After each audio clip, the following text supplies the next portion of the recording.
আচ্ছা, আপনার কাছে একটা প্রশ্ন, যে বর্তমানে যে ধর্ষণ যেটা বাড়ছে, এটা আপনি কিভাবে দেখেন? বর্তমানে ধর্ষণের যে অবস্থা শুরু হয়েছে, আসলে আমরা এর আগে যতগুলো ধর্ষণ দেখেছি বা যতগুলো শিশু ধর্ষণ থেকে শুরু করে বড় বড় যে ধর্ষণগুলো হয়েছে, প্রত্যেকটা ক্ষেত্রে কিন্তু জামাত দায়ী। সম্পূর্ণরূপে জামাতের লোকজন এগুলো করছে।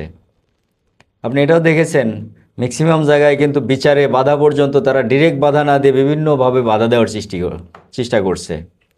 এখানে কিন্তু একটা বড় ভূমিকা রাখে জামাত।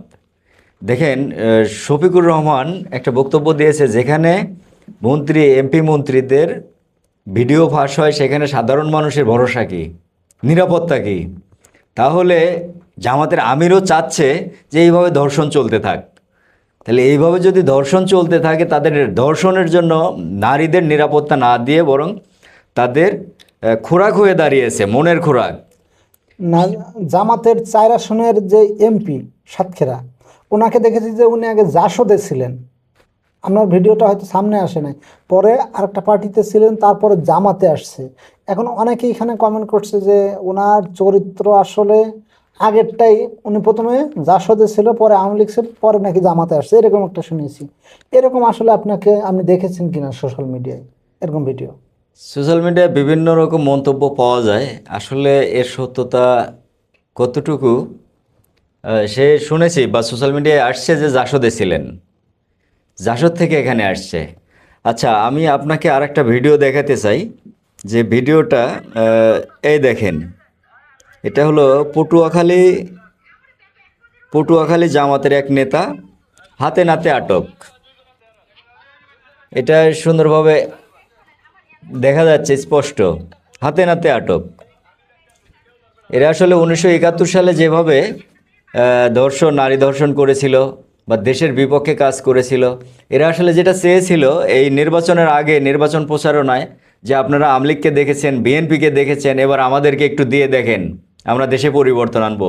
আরে এই রকম পরিবর্তন আনবেন আপনারা, যে পরিবর্তন নারী পর্যন্ত নিরাপত্তা নাই, বাচ্চারা পর্যন্ত নিরাপত্তা নাই, এরকম নিরাপত্তা দিবেন? এই নিরাপত্তা আপনারা আপনাদের কাছেই রাখেন। যে দিনগুলো আরও আগামীতে আসতেছে, এখান থেকে সংশোধন হন। এমপি নজরুল ইসলামকে শুধু জামাত থেকে বহিষ্কার করলে হবে, তাকে সংসদ থেকে প্রতারিত করতে হবে। জাতীয় সংসদ একটা সম্মানিত জায়গা, সেখানে সারা দেশের, সারা বাংলাদেশের আলোচনা সেখানে হয়। তো সেই আলোচনার মধ্যে সেই সম্মানিত জায়গায় একজন অসম্মানিত ব্যক্তি থাকতে পারে না।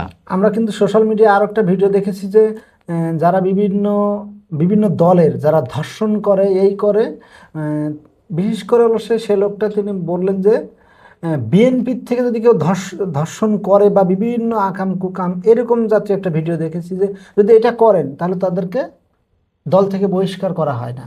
আর যদি কেউ জামাতে এরকম ধরনের কাজ করা হয়, তাহলে তাদেরকে বহিষ্কার করা হয় অন্য দল, মানে বিশেষ করে জামাতে যদি এরকম কাজ করে। তাহলে কি এটি মানে এই যে কথার দ্বারা এটা কি প্রমাণ হয় না যে ধর্ষণ আসলে বিএনপিতে ঢুকলে ধর্ষণ করার সুযোগটা বেশি থাকে? ধর্ষণ আসলে কারা করে? যাদের মনুষ্যত্ব নাই, যাদের মানবিক শিক্ষা নাই। কিন্তু বিএনপিতে এ ধরনের আচরণ খুব কম দেখা যায়। আপনি হাতে গুণে রাখতে পারেন, বা যদি গণনা করা যায়, এখানে 1% থাকতে পারে। সেক্ষেত্রেও কিন্তু পদত্যাগ বা বহিষ্কারের নিয়ম আছে, বিধান আছে। সেখানে এর আগে দেখেছি যে বিএনপিতে যে অপরাধ করেছে, ইভেন চাঁদাবাজিতে ধরা পড়ছে, সেখান থেকেও বহিষ্কার করেছে বিএনপি। যারা এ ধরনের কার্যক্রম করে তাদের কোনো ছাড় নাই, কারণ তারেক জিয়া খুব দক্ষ একজন ব্যক্তি, বাংলাদেশকে অনেক বেশি ভালোবাসেন। এনাও চায় যে দেশে শান্তিপূর্ণভাবে আমরা রাজনীতিতে এগিয়ে যাব। আর এখানে জামাত যেটা বলছে যে বিএনপিতে ধর্ষণ করলে ছাড় আছে, আমাদের ছাড় নাই, আমরা বহিষ্কার করি। আরে বেটা, আপনারা কতগুলো বহিষ্কার করছেন? আজকের যে আরেকটা বিষয় ধরা পড়ছে, প্রত্যেকটা ক্ষেত্রে একবার এক একটা ইস্যু নিয়ে আসে, প্রত্যেকটা জায়গায় জামাতের লোকই ধরা পড়ে। কারণ বিএনপিদের মধ্যে ওই মানবিকতা আছে, অন্যান্য দলের মধ্যে সেই মানবিকতা আছে, নীতি নৈতিকতা ওরা বোঝে। আর আপনাদের দলের জন্ম হয়েছে ধর্ষণ থেকে, দেশবিরোধী থেকে। এই দেশবিরোধী আপনারা তো বরাবরই করে আসছেন, এখন তো নতুন কিছু না আপনাদের কাছে, কিন্তু সেই জিনিসগুলো আরও ফুটে উঠেছে এখন। না, তারেক জিয়াও নিঃসন্দেহে অনেক ভালো কাজ করতেছে, তার অনেকগুলা কাজ আছে। আমরা দেখেছি যে তার মানে ক্ষমতা আসার আগে প্রধানমন্ত্রী, অর্থাৎ সাবেক প্রধানমন্ত্রী শেখ হাসিনা যখন ক্ষমতায় ছিল, তখন কিন্তু তার উপর অনেক অত্যাচার করছে অনেক পুলিশ, র্যাব, তারপরে অন্যান্য যে বাহিনীগুলো আছে। সেই হিসেবে তিনি চাইলে কিন্তু এখন প্রতিশোধ যেটা এটা নিতে পারতেন, এটা যে তিনি করেন না, এটা কিন্তু একটা বিরল দৃষ্টি রাখছে ইতিহাসে, এটা আমরা দেখেছি। এখন আবার দেখেছি যে বিভিন্ন বিষয় কোনো কিছু জামাত যদি কোনো রকম কিছু করে, তাহলে এটা অনলাইনে তোলপাড়। তো এই যে বিষয়টা, এটা তো একবার গণমাধ্যম মানে গণমাধ্যমে একটা বিশালভাবে ছড়ানো হচ্ছে। এর আগেও কিন্তু এরকম হয়েছিল, কিন্তু এইভাবে প্রচার করা হয় নাই কেন? যখনই এরকম হয় তখনই আমি একটা কথা বলি, সাংবাদিকতা হলো সত্য জিনিসকে তুলে ধরবে। যার সত্য জিনিস তুলে ধরার ক্ষমতা নাই তার জন্য সাংবাদিকতা নয়। গণমাধ্যম কর্মী কেন? গণমাধ্যমরা নিঃস্বাধীনভাবে কাজ করবে, তাদের কাজ করার ক্ষমতা দিতে হবে। এর আগে যে সরকার ছিলেন তিনি গণমাধ্যমের এই ক্ষমতাগুলো দেননি, বরং যারা এ ধরনের সত্য জিনিস তুলে ধরেছেন তাদেরকে বিভিন্নভাবে টর্চার করা হয়েছে, হুমকি দেওয়া হয়েছে, তাদের স্বাধীনতা কেড়ে নেওয়া হয়েছিল।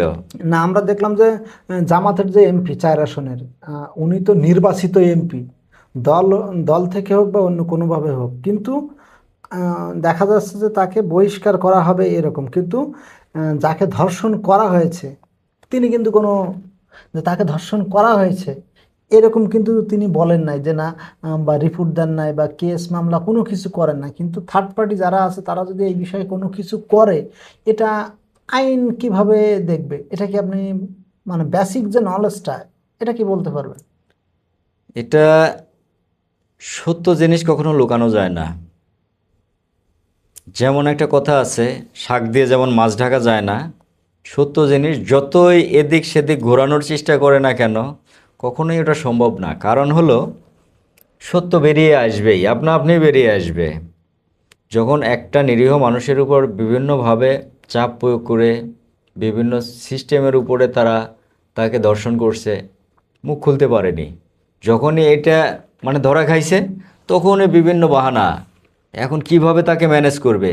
দেখেন, সে একটা রিপোর্ট দেখলাম আপনাদের গণমাধ্যম থেকেই, যখন কাজীর সাথে কথোপকথন করে মোবাইলে, কাজী বলতেছে আমাকে গতকালকে ফোন করে নাম ঠিকানা দিছে, আমি 17 জুলাইতে তার বিয়ে রেজিস্ট্রি দেখাইছি। তাহলে ওই কাজীর উপরে আলাদা একটা চাপ প্রয়োগ করছে যে এভাবে যদি না হয় তোমার খবর আছে। আসলে এরা তো হুমকিতে বিশ্বাস করে। জামাতের লোকজন সম্পূর্ণরূপে হুমকি দেয় মানুষকে। আপনি জামাতের বিপক্ষে যাবেন বা আপনি কোনো কিছুতে মানে নাক গলাচ্ছেন, সত্য জিনিস তুলে ধরতেছেন, আপনাকে সিগন্যাল দিবে। এমন এক পর্যায়ে আসবে যে আপনার এই পেশায় থাকারই যোগ্যতা হারিয়ে ফেলবেন। না, এখানে আইনত দেখা যায় যে ইসি বরাবর নাকি চিঠি দিয়েছে, সেটাও আমরা একটা দেখেছি। কিন্তু এটা সত্য মিথ্যা আসলে যাদের যাচাই করা উচিত তারাই যাচাই করবে। তবে ইসির কাছে যদি দেয়া হয় তাহলে হয়তো তিনি এটা করছে বা এরকম যদি দেয়া হয়, কিন্তু ইসি কোন আইনে, এটা আসলে তাকে এটা ইচ্ছি এবং সংসদ চাইলে তাকে সংসদ থেকে বহিষ্কার করতে পারে তাদের দলীয় মতামতের ভিত্তিতে। যেহেতু বিরোধী দল, সরকার দল হলে সরকার যে কোনো সিদ্ধান্ত নিতে পারতেন। বিরোধী দলের সিদ্ধান্তের উপরে, ইসির সিদ্ধান্তের উপরে একটা সিদ্ধান্ত আসতে পারে।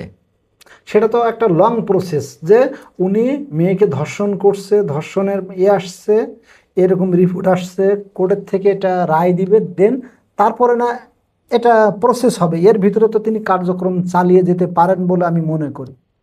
না, কোর্ট যদি কার্যক্রম স্থগিত আদেশ দেয় তাহলে তার কার্যক্রম স্থগিত থাকতে পারে। আর যদি কোর্ট আদেশ দেয় যে কার্যক্রম চালিয়ে যাওয়ার জন্য, তাইলেই সে চালিয়ে যেতে পারে। এটা সম্পূর্ণ ডিপেন্ড করবে কোর্ট এবং ইসির মাধ্যমে। আবার আমরা কিন্তু সোশ্যাল মিডিয়ায় এটা দেখেছি যে বর্তমানে এই যে ধর্ষণ রেপ যেটাকে আমরা বলি, এটা বাড়ার সাথে সাথে কিন্তু প্রত্যেকে ভাবতেছে যে না, আওয়ামী লীগ অনেক ভালো ছিল, আওয়ামী লীগ ভালো ছিল, তখন এত ক্ষতিকার ছিল না, এই বলে সরকারকে বর্তমানে কিন্তু একটা তোলপাড়ের ভিতরে রেখেছে। আওয়ামী লীগ থাকা অবস্থায় তো জামাতের এই হয়রানিগুলো ছিল না, কারণ জামাতও ভয় পাইতো যে অন্যায় করলে ছাড় দিবে না, তখন তারা ভয়েই অন্যায়গুলো করতো না। আর এখন যে অন্যায়গুলো হচ্ছে তাদের অতিরিক্ত সাহস হয়ে গেছে যে আমরা তো ক্ষমতায় আছেই, আমরা প্রধান বিরোধী দল। প্রধান বিরোধী দল মানে এই না যে সেই দেশ চালাচ্ছে, তার কাছে মানে হাজারো খুন মাফ হয়ে যাবে। এটা বাংলাদেশ, এটা জনগণ লড়াই করতে জানে। রক্তের মধ্যে দিয়ে আসছে যেমন স্বাধীনতা, জুলাইটাও আসছে রক্তের মধ্যে দিয়ে, নতুন সরকারও রক্তের মধ্য দিয়েই আসছে, এবং জামাতকে হঠাতে রক্তের মধ্য দিয়েই জামাতও একসময় হটে যাবে।